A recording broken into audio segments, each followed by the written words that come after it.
Hello and welcome to the Flix Forum podcast, where each episode we go back and we look at a Netflix original film in the order of release.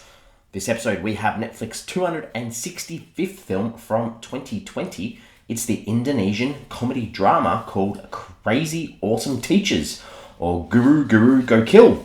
It's directed by Sammaria Simanjuntak and stars Gading Marten, Boris, Bokir, and Kevin Ardilova. I am Jesse. I'm here solo for this episode. Thanks for joining me. An Indonesian film. It's been a while. We haven't had too many of these on our show, but obviously, Netflix being that big international service, like to try and grab a few from all different places, and we're going to look at this one today. And we do start the show with the Fast Flicks, where we do a quick little summary of what the film is all about. If you are interested in this film, though, give us a pause, come back a little bit later on, because I'll probably spoil bits and pieces of this film as we go. So, the Fast Flicks for this one. This one's about an unqualified teacher who takes on a job in a school, but witnesses a robbery which he tries to help solve. Sounds like a bit of a crime caper. I guess, what was it classified as? A comedy drama. So, we'll probably talk. It's not too funny, but I guess it does have some dramatic elements in it too. Alright, how did this end up on Netflix? It was originally planned to hit cinemas in Indonesia in April of 2020. However, obviously, same as most of the films, we had the COVID pandemic, which closed cinemas, and Netflix picked it up instead and released it on the 17th of August 2020 worldwide. This is the second original Netflix film from Indonesia, the other being The Night That Comes For Us back from 2018, which we did cover on this show quite a while ago. So, second Indonesian film for Netflix. The UCLA Center for Southeast Asian Studies in California sort of put on this event. They asked people to watch the film on Netflix, and then they ran a panel discussion in December of 2020 online with Rat and Rahayu, who are the two characters, and this was supported by the Indonesian consulate in Los Angeles. So they did try to sort of promote this film a little bit too, even though Netflix had no involvement in that. This was nominated for 6 awards in total. So it was for 2 at the Mayer Awards for Best New Actress for Shakira Jasmine and Best Actress in a Supporting Role for Dian Sastrowardoyo. She was also nominated for the same award at the Festival Film Bandung, and 3 noms at the Festival Film Indonesia too, for Best Supporting Actress for Azri Wallace, Best Costume Design, and Best Actress for Fardina Mufti. So well received in Indonesia, I guess we'd say. Translations across the world. The direct translation of Guru Gokil is Crazy Teachers. So the line Crazy Awesome Teachers appears in the film. So that the English translation has obviously added that extra word awesome in there. In Portuguese, it's just called A Crazy Task. So, there is a crazy task, I guess, in this film that happens. This was filmed in and around Bogor and Jakarta in Indonesia. What are the critics and audiences saying about this one? So, Rotten Tomatoes are literally nothing. There's nothing on there at all, which is, we haven't seen that in quite a while. So not many people have obviously seen this film, and we sort of see that on IMDb too. It sits at a 6.2 out of 10, which is not bad, but only on a bit over 500 ratings. Letterboxd, it's got 1,400 ratings, and it sits at a 3.1 out of 5. It's been logged by 1,800 people. So again, very, very low numbers. What are my early thoughts for this one? I think, I'm not sure why, but I really enjoyed this, I think. It's pretty sugary sweet with some nice moments. I really liked the difficulties of the father and son relationship that we see, and sort of the idea of what it means to be a teacher as well. Even if there are some crazy things that happen in between, I think it's still a fairly sweet film. So some positive vibes from me as we go. So let's talk about the characters in this one. So we've got Tat. He's sort of our main character. We get the voiceover from him at times. He's the son of a well-respected teacher. He's felt that his father and these are daddy issues, I guess, but he's felt his father's always neglected him for his students. So as a son, he wants to prove himself and make it big and make his dad proud. And he does this by, leaving his town and trying to go to the city to make it big. But, this goes in line that, he loves money, and he thinks that money is the solution to all his problems. I think, obviously this film's working out that possibly that's not the right way to look at things. And he has this dream of working on a cruise ship, but he ends up as a substitute teacher, even though he hates school and he hates teachers. So, I guess they're trying to be comedic with that, but this is his story, really. As he gets to school, Tat gets to school, he becomes friends with this guy called Nelson. They become friends because Tat goes out of his way to help Nelson when there's some pesky students trying to trick him, I guess, with this broken mobile phone. So, they bond together. They have these nice moments where for some extra cash, they're cleaning cars and vehicles together. So they get along very well. Rayu, she's sort of our love interest of Tat, I guess. She's the super smart teacher at the school. And Tat, this is a cultural awareness and a cultural respect. Tat does his best to get close to her without crossing that line, which I thought was done quite well. We find out that Rayu's mother's passed away when she was 10. The dad remarried. He went broke. He left her. So she's taken care of, looking after a younger brother who is Ipang or Ipang. And Ipang, we first meet him early in the film with Tat because Tat's at this unemployment agency and Tat, so desperate that he pays Ipang to try and run a scam with him. So Tat is surprised when, he rocks up at this school for a job and Ipang's there as a student, and then he finds out that he's, also Rayu's brother. I guess that's trying to be humorous too. We do see that Ipang has this crush on this girl, Selena, so that's a little side story there too. The other teachers at the school, I guess we've got Gagag, who's this teacher who's single. He seems like a nice bloke. He's willing to lend money to anyone.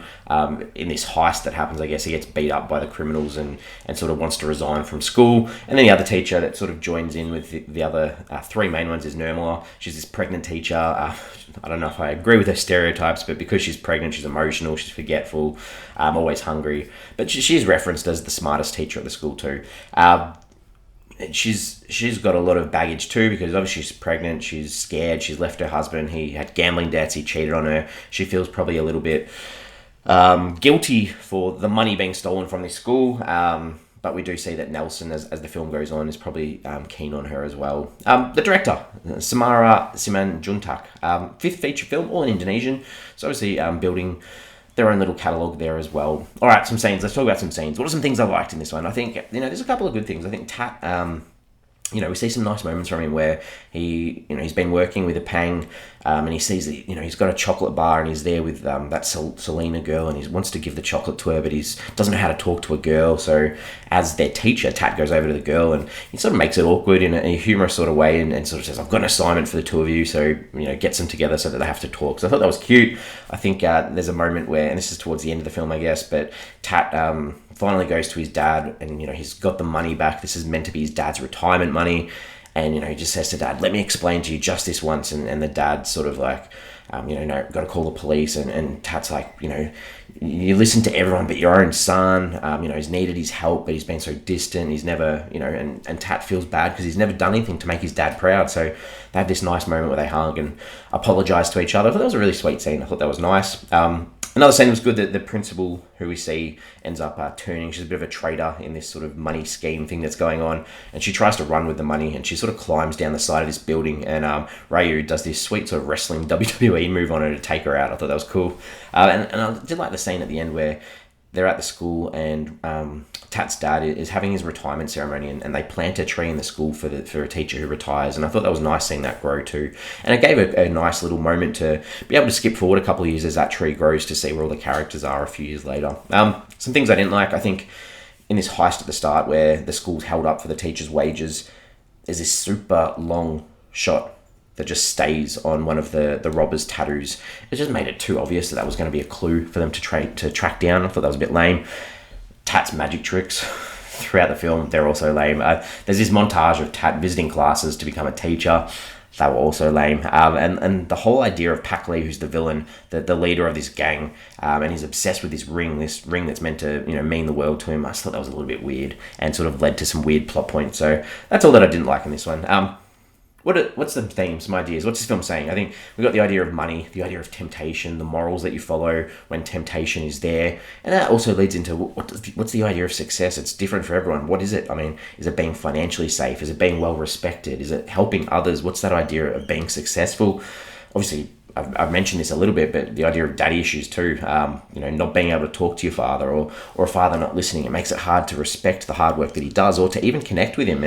And that leads into that idea of honouring the family. What do families need? What do they want? Do they, they probably don't care if you're not rich and famous. They just want to be a part of your family. And it touched on teaching stuff too. I like the idea that, students can teach teachers just as much as teachers teach students, and appreciating that work of teachers too. And the idea in this film that there are teacher shortages, and I mean, the struggle to find teachers or keep teachers, and this is very relevant in today's society, especially in Australia as well. So I thought that was good.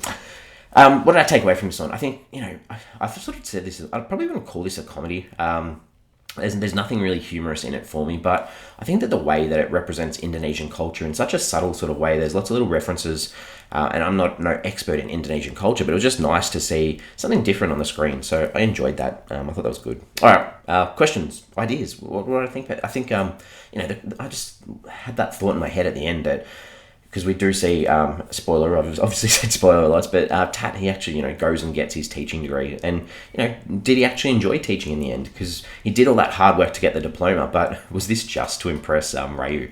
I'm intrigued. I'd really like to know whether, he saw what his father did, was impressed, and like, yeah, I want to do that too, or did he do it just to try and pick up a girl? I'm not sure. And then the other thing that sort of stuck in the back of my mind, there's this scene where, the teacher crew go to this gangster hideout to try and suss out some clues, and they have to trade Nelson's watch in to sort of get their car repaired.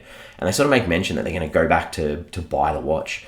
I feel bad for Nelson. Did he ever go back and get his watch? I hope he did. I really hope he did. All right, I'm ready to wrap this up. I think we give the films a rating out of 5. For me, maybe it's because I'm a teacher, I'm a little bit biased, but I thought this was pretty well done. It doesn't stand out as anything massively different, I get that, but it's got nice messages, some watchable performances, and sort of highlights the impact of schools and teachers and that difficulty in father-son relationships sometimes. I connected with this. I'm giving this a 3 out of 5, so probably a little bit high for me, but I enjoyed it. Worth the watch for me. We're on socials. We have Facebook, Instagram, and X, formerly known as Twitter. The question I just wanted to put out there was, have you ever had a teacher that left an impression on you? Because I think back to my high school, even primary school, there are certain teachers that stand out in my mind of, the things that they went above and beyond for. So, is that anyone else got similar sort of sentiments?